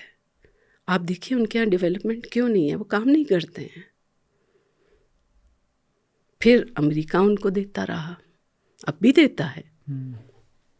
अफ़गानिस्तान का किस्सा है, अमेरिका उनको एक स्ट्रैटेजिक सिचुएशन में है, तो सब तरफ से मिलता रहा उनको। अब उनको बैगिंग बोल लेके आदत पड़ी हुई है, क्योंकि मतलब जो भी पैसा आता है उसको फिर करप्शन में भी तो जाता है ना, बहुत सारा। वो देखिए, हराम का पैसा हराम में ही जाता है, मेहनत का पैसा इस्तेमाल होता है। एक ये है ना कि जैसे जैसे आप किसी भी शहर में जाते हो तो उसको लाइक या डिसलाइक करने के दो कारण होते हैं मेरे हिसाब से मुख्यतः। एक तो ओवरऑल एस्थेटिक्स, कैसे फील है, कैसा ट्रैफिक है, कैसे मतलब जो आउटर एरियाज हैं, building structures, all those things, है ना। एक होता है लोग, उनकी वजह से पसंद आता है कि लोग अच्छे हैं वहाँ पे, इस टाइप के लोग हैं कि आपको सबसे बात करने में मज़ा आता है, सब आपसे मिलनसार होके बात करते हैं, प्यार से बात करते हैं। तो आपका लाहौर का जो एक्सपीरियंस था वो आपने कहा अंडर डेवलप्ड लगा आपको, हाँ मुझे लगा। और लोगों के हिसाब से मतलब वो एक्सपीरियंस और ये तो चलो अंडर डेवलप तो एक फैक्टर हो गया, दूसरा है लोग, वो इंटरेक्शंस वगैरह उसमें कैसा था? 2-3 चीज़ें इसमें बताऊंगी। इलिटरेसी बहुत है वहाँ पे। जितने ड्राइवर्स मुझे मिले, क्योंकि मैं अलग से जाती थी और डेली मैं कैब बुलाती थी, तो हर रोज़ एक नया ड्राइवर होता था। 6 दिन मैं वहाँ पे रही हूँ, 6 दिनों में 6 ड्राइवर्स या 7 या 8 ड्राइवर्स, कोई भी ऐसा नहीं था जो पढ़ सकता हो। ड्राइवर होके भी? हाँ। मतलब साइन बोर्ड पे क्या लिखा है वो भी ना, नहीं? अगर उर्दू में लिखा है तो शायद 2-3 उनमें से पढ़ सकते थे, कुछ तो उर्दू भी नहीं पढ़ सकते थे, और अंग्रेज़ी लिखा तो ABCD भी नहीं पढ़ सकते। ये तो लिटरेसी की हालत है वहाँ पे। अंडर करंट मुझे, हालांकि आप इनवाइटेड होते हैं, आप गेस्ट हैं, है ना, एक तरह से स्टेट गेस्ट हैं, क्योंकि आप मिनिस्ट्री के उस पे गए हैं, अच्छे से वेलकम करते हैं, अच्छा खाना आपको खिलाते हैं, बहुत अच्छी आपकी वेलकम होती है, सब खाना पीना बढ़िया, शराब, अच्छा कोई पाबंदी नहीं है, खूब हर पार्टी में शराब, सब तरह की ड्रिंक्स होती हैं। वो अच्छा। कहने की बातें हैं। अच्छा। सब होता है वहाँ पे, बट सब वो होता तो है। हराम है शराब तो इस्लाम में। पता एक नहीं। तरफ शरिया इस टाइप का शरिया है कि वो आपको सोचते हैं कि मुस्लिम हो और आप गुरुद्वारे में नहीं जा सकते, और दूसरी तरफ शराब बहरी है। समरथ को नाही दोष गोसाई। तो सब पार्टियों में जम के शराब चलती है, सब तरह की ड्रिंक्स होती हैं, सब तरह के खाने होते हैं, सब कुछ होता है। लेकिन एक अंडर करंट जो है ना, हेट्रेड हम लोगों के लिए, ख़ास तौर पे नॉन मुस्लिम्स के लिए, अच्छा। वो है। अच्छा, क्योंकि जैसे मैं देखिए, जो मुस्लिम्स जाते हैं ना, Indian Muslims, they don't feel it. यही मैं पूछना चाह रहा था हाँ, अभी दे डोंट कि फील इट। आपके साथ आपके ग्रुप में मुस्लिम्स भी थे, आपके तो हस्बैंड भी मुस्लिम है, और आप एज अ नॉन मुस्लिम गए, तो आपको उनका जो बिहेवियर था मुस्लिम्स के प्रति, जो इंडिया के मुस्लिम्स थे वर्सेस नॉन मुस्लिम, उसमें ही फ़र्क दिखा? वो कुछ लोग फील नहीं कर पाते हैं। है बड़ा अच्छा, बड़ा अच्छा, बड़ा अच्छा खाना खिलाया, अरे बहुत अच्छा खाना खिलाया है, लेकिन आपने कुछ महसूस नहीं किया। नहीं करते हैं लोग। हाँ, वो क्यों करेंगे जिनके नहीं, खिलाफ दे डोंट नहीं हो रहा बॉदर, है वो दे चीज़? Don't bother. एक जगह मैं, इनफैक्ट लास्ट दिन था मेरा चाय के लिए, शाम की चाय के लिए, बहुत मशहूर राइटर हैं, अब वो नहीं हैं, मैंने बुक में उनके बारे में लिखा है। तो वो बेसिकली बरेली के पास में उनका गांव वहाँ के हैं, वो वहाँ पाकिस्तान में रहते थे, वहीं चले गए थे। तो उनके घर में चाय के लिए इनवाइटेड थी, तो वहाँ पे बड़ा अच्छा माहौल चल रहा था, बातें बातें हो रही थी, और एक और गेस्ट उनके काफ़ी बाद में आए, जो पुलिस ऑफिसर थे, of the level of commissioner someone.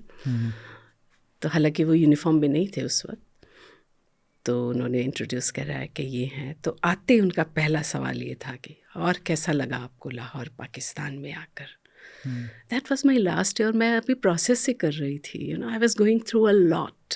मेरे लिए बहुत इमोशनल वो था द होल एक्सपीरियंस।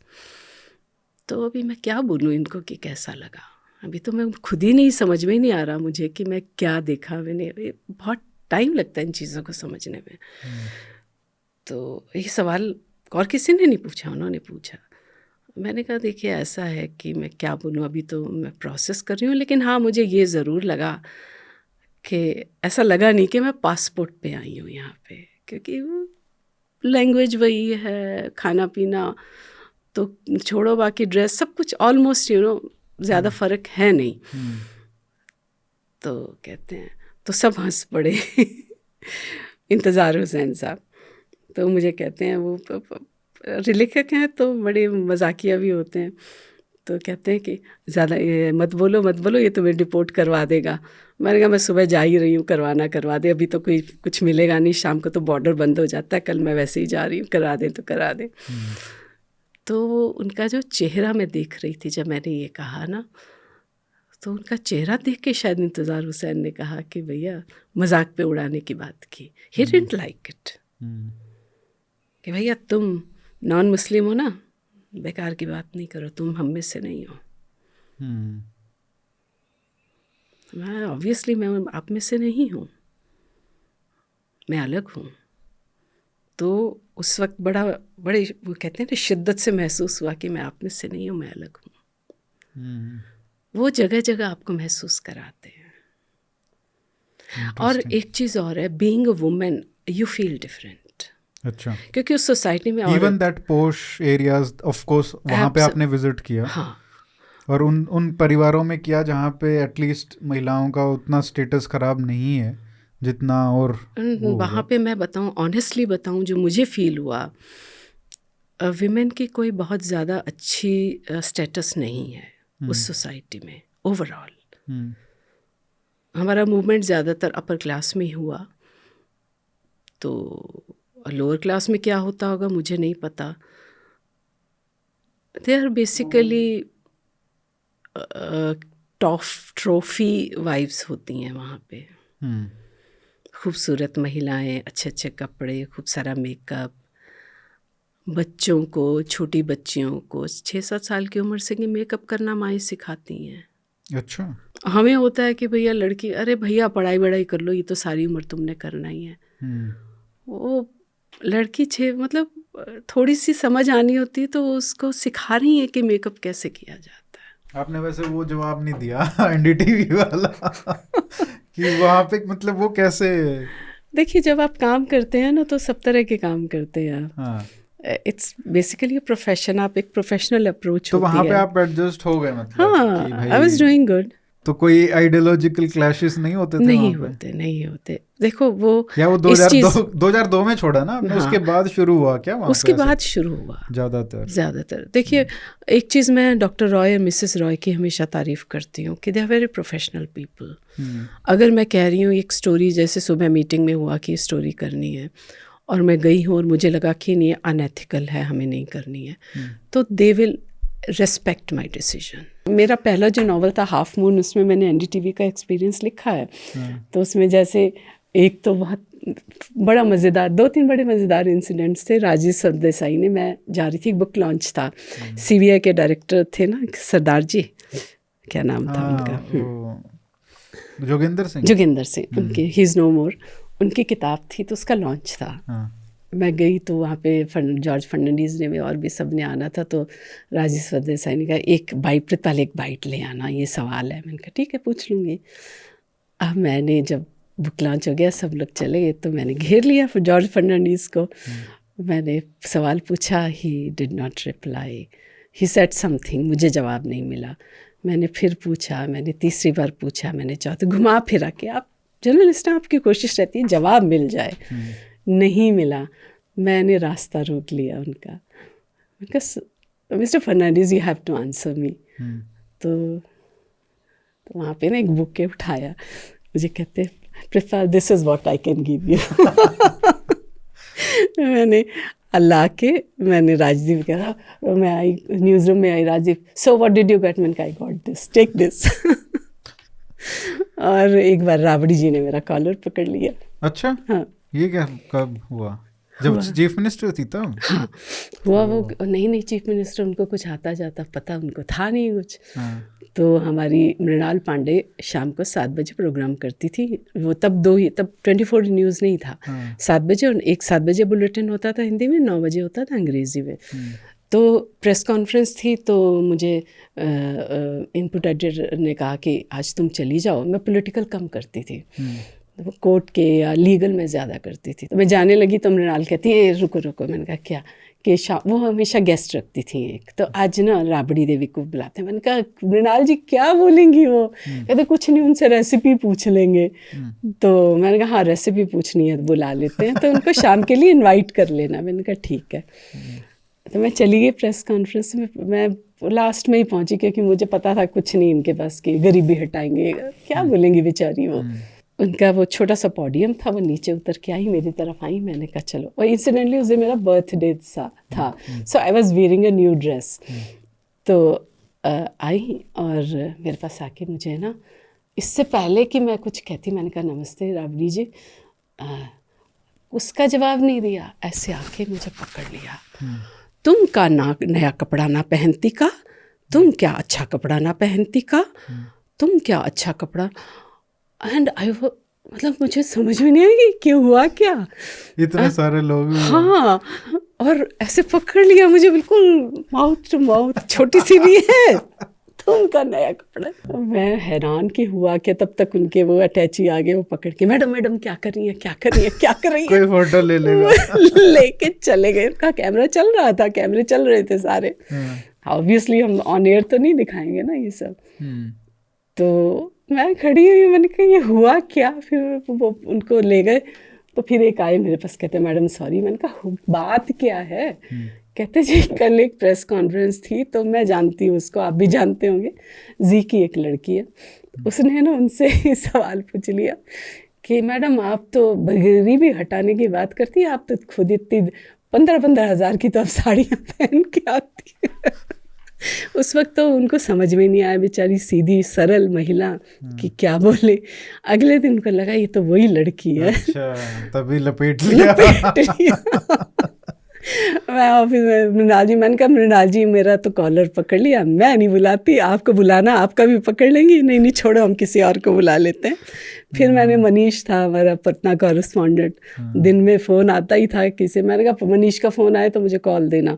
मैंने मनीष को कहा, मैंने कहा तुम्हारी राबड़ी ने मेरा आज, कहते मुझे पता लग गया, मैं जाके बोलूँगा। मैंने कहा बोलना भैया, ये कोई बात होती है, कॉलर पकड़ लेते हो, और जिसने का बोला उसके पकड़ो ना, मेरे काहे को पकड़े। फिर जी लालू जी का एक दिन फ़ोन आया, आप यहाँ आओ क्या, हमारे साथ रहो, भैंसा का दूध पिलाएंगे, भैंसा का मक्खन खिलाएंगे। ये होते थे पहले, बड़ी इंटरेस्टिंग चीज़ें होती थी। बट जर्नलिज्म का आपको लगता है कि उस समय जो था, एटलीस्ट एनडीटीवी का, और उससे पहले शायद दूरदर्शन में भी आपने काम किया? दूरदर्शन में नहीं किया था, परख के लिए रिपोर्ट करते थे, तो वो news magazine as an independent producer बना के देते थे विनोद दुआ। तो उस टाइम जो जर्नलिज्म, ऐसा जो लोग बोलते हैं, जो आज मतलब उस टाइम को याद करके यू नो कि वो गोल्डन टाइम था जर्नलिज्म। एग्जैक्टली क्या ऐसा? And I was lucky enough to be working in the Mecca of journalism. NDTV was called Mecca of journalism. Mecca for a reason. Mecca for a reason, yes. क्योंकि doctor Roy के एक भाई हैं जो he has converted to Islam. अच्छा। हाँ, but Mecca, it was called Mecca for a different reason. It was the best organization, best paying organization, the best one. मतलब आप ये सोचिए कि हमें ऐसे होता था कि जैसे ना हम घर में बैठे हुए हैं, आप चाय के किचन में फ़ोन करें, चाय आ जाएगी, ऐसी चाय चाहिए, ऐसी कॉफ़ी चाहिए, ये चाहिए, वो चाहिए, वो चाहिए, you know, as if you sitting in your home and you ordering. Kitchen में 10 लोग बैठे हुए हैं, आपके हिसाब से चीज़ें बना रहे हैं, the whole day you if you are hungry.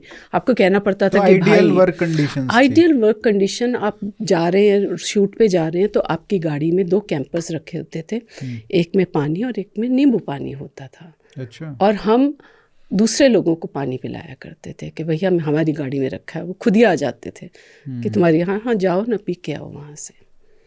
They were the best paymasters, best working conditions. But ये भी बोला जाता है ना कि जिस तरीके का एक तो उनकी रिपोर्टिंग के बारे में एनडीटीवी के, कि ऑब्वियसली जो आज हम गोदी मीडिया बोलते हैं, हाँ, शायद जो आज का गोदी मीडिया का जो मतलब वो है, या उससे पहले अगर आप 10 साल पहले जो प्रेस्टिट्यूट्स का जो रेपुटेशन था, उससे थोड़ा कम, बट फिर भी एक स्लैंट था कि कांग्रेस के प्रति और बीजेपी के खिलाफ। हाँ, उसका रीज़न मैं बताती हूँ कि डॉक्टर रॉय वो जो सिस्टम है उसके अंदर रहना चाहते हैं। आज अगर वो कर रहे होते, अगर एनडीटीवी उनके कंट्रोल में, तो he would have also shifted towards BJP. या but why did he sell then? वो उसमें कुछ तो उन पे केसेस भी थे और वो नेगेटिव में चले गए। लीगल वाला जो नहीं, लीगल था। उसके अलावा मैं बताऊँ आपको, तब ये था कि गुड मॉर्निंग शो होता था दूरदर्शन पे, और शाम को 7 बजे एक न्यूज़ बुलेटिन होता था, एक रात को 9 बजे। ये 3 चीज़ें होती थी, ठीक है। और फिर आया स्टार न्यूज़। स्टार न्यूज़ के साथ इनका हुआ, NDT collaborated with star news. तो फिर हमने एनडीटीवी की बजाय स्टार न्यूज़ बोलना शुरू किया। अच्छा। वो भी स्टार न्यूज़ से एक बंदा आया हमें सिखाने के लिए कि not star news, star news, say it like that. Brand we had a training session. No, Star News, you have to say like that. जैसे आकाशवाणी में, मैंने आकाशवाणी में काम किया तो आकाशवाणी बोलो, गले से आवाज़ निकलनी चाहिए. तो स्टार न्यूज़ से जब कोलैबोरेशन किया, इट वाज अमेरिकन मनी. आप ये सोचिए, पूरा बिल्डिंग का काया पलट, और जो मशीनरी आई है, और हर 6 महीने में पूरा रेनोवेशन हो जाता था. एवरी 6 मंथ्स हम जाते थे, अगले दिन सुबह पता नहीं क्या क्या क्या हुआ मिलता था. और नई machinery, latest machines, everything, editing sweets, इधर वाला डिसमेंटल हो रहा है, इधर वाला नया बन रहा है, चलता ही रहता था, चलता ही. स्टूडियोज़ कन्वर्ट हो जाते थे ओवरनाइट. मतलब we had the best world class machines Star News के टाइम में. World class conditions, world class pay masters they were. मतलब आप सोच नहीं सकते the kind of money we were paid. तो लेकिन जब स्टार न्यूज़ से ख़त्म हुआ ना, तो आदतें तो वही बड़ी हुई थी. तो वो फिर नीचे नीचे चलता चला गया. और फिर वो डॉक्टर रॉय संभाल नहीं पाए, फिर इन पे केसेस हो गए. फिर इनका कुछ बड़ा चंक, वो 2-3, जैसे वो विक्टर जिनकी वाइफ कन्विक्ट हुई थी ना अपनी बेटी के मर्डर में. हाँ, मुखर्जी जो भी थे, वो भी तो शेयर होल्डर थे. शीना बोरा वाला.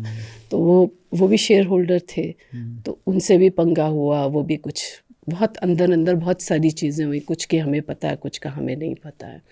But overall ultimately they had to sell it. और एक ये भी था ना कि उस टाइम पे जितने भी काम करते थे एनडीटीवी में, वो प्योर नेपो किड्स थे.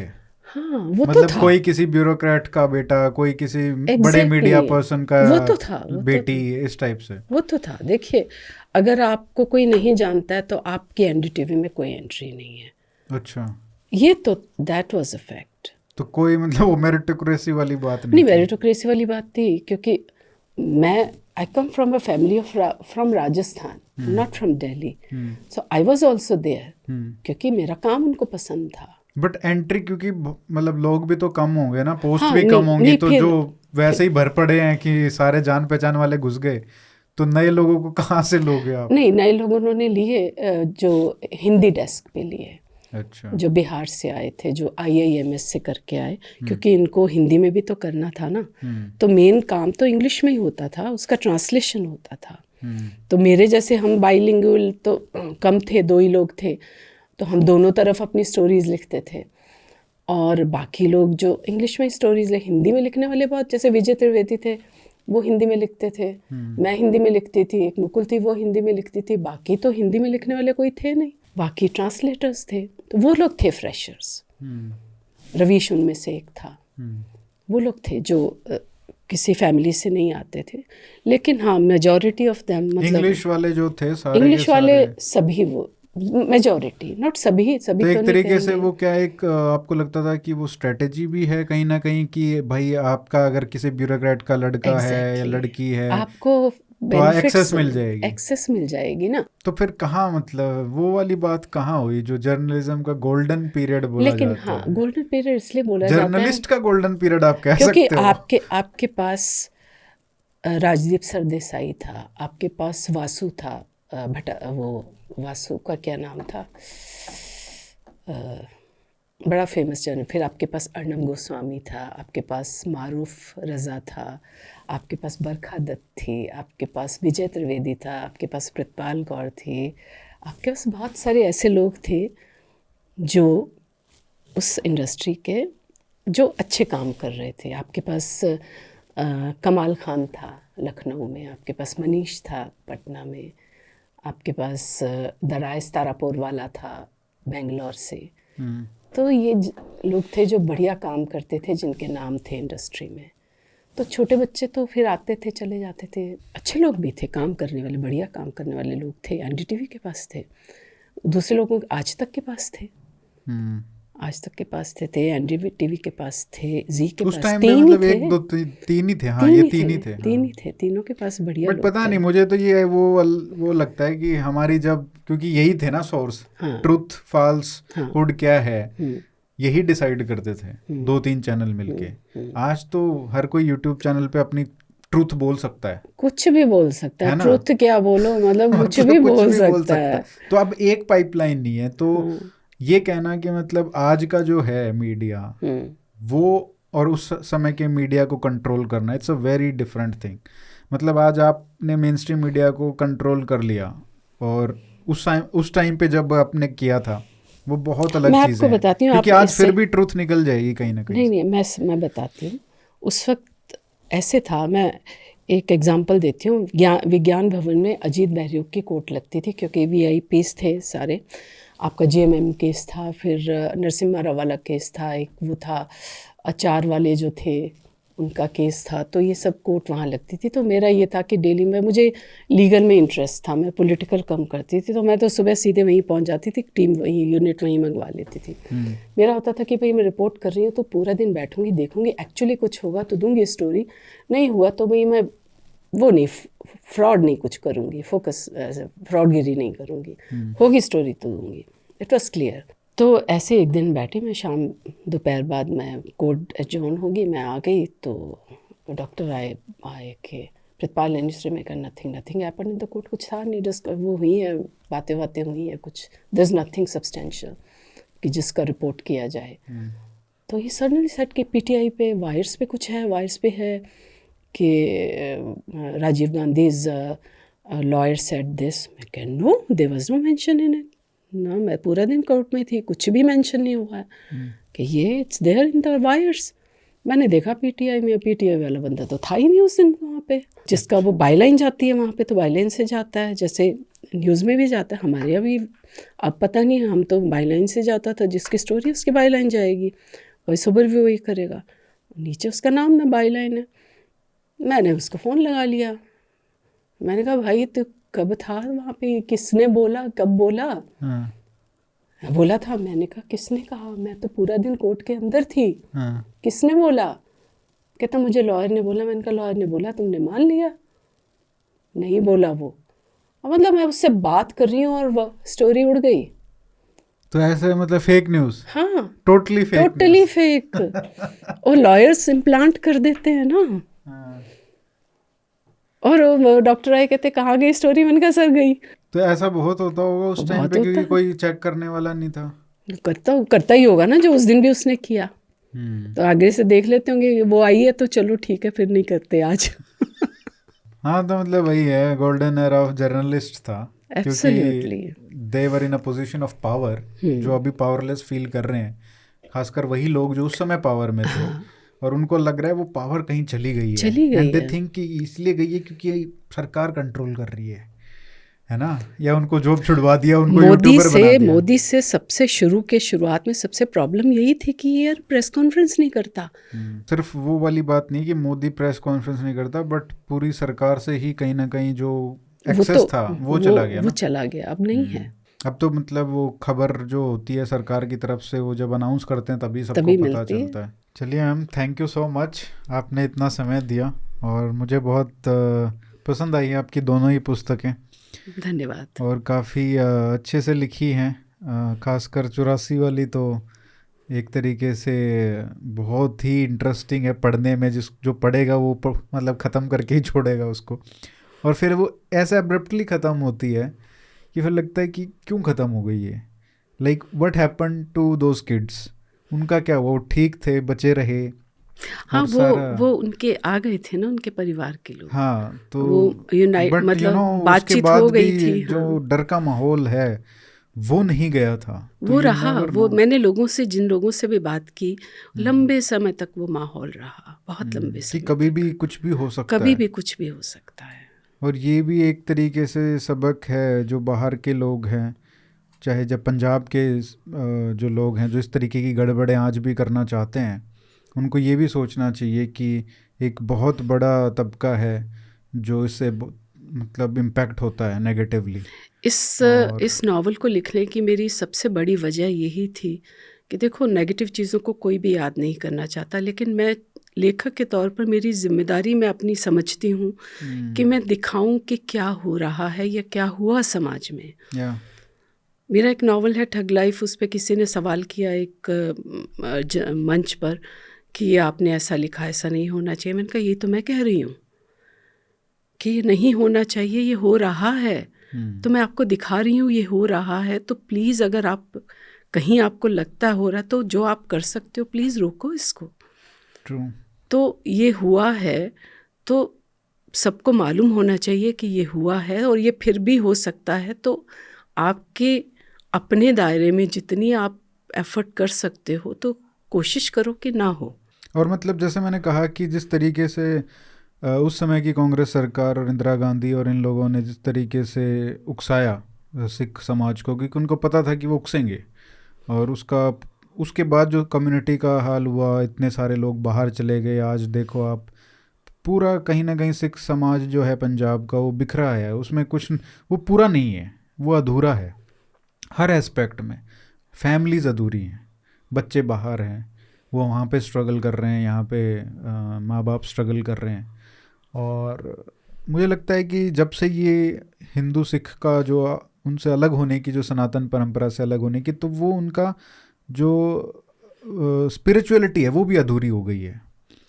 और पॉलिटिक्स में तो जिस तरीके का पॉलिटिक्स की जो उसमें फंस के जो विकास का रास्ता है वो भी कहीं ना कहीं बंद कर लिया है। जो आपने पाकिस्तान के लिए वास्तव में कहा कि लाहौर में जो आपने देखा कि जो मुफ्त का खाने की आदत है, जो सब्सिडी का जो कल्चर वहाँ पे चल पड़ा है पंजाब में, हर चीज़ मुफ्त में, बिजली मुफ्त में। और ये तो सरकार ने, जो अभी वाली सरकार कर रही है, उसने तो कोई जगह ही नहीं छोड़ी कि कुछ पैसा बच जाए सब्सिडी के अलावा जो लोगों के विकास के लिए भी यूज़ हो सके। तो मतलब it's all around very tragic situation. और पाकिस्तान का तो क्या ही कहना, वो लाहौर तो तो देख ही आजकल तो लिया जो सिचुएशन है बहुत ही सिचुएशन है। ख़राब चल रही है। बट बहुत ही अच्छी ऑब्जर्वेशंस हैं आपकी। जी धन्यवाद। और थैंक यू सो मच, आपने इतना टाइम दिया ma'am. Thank you Arihant thank you. To have me. Thank you so much.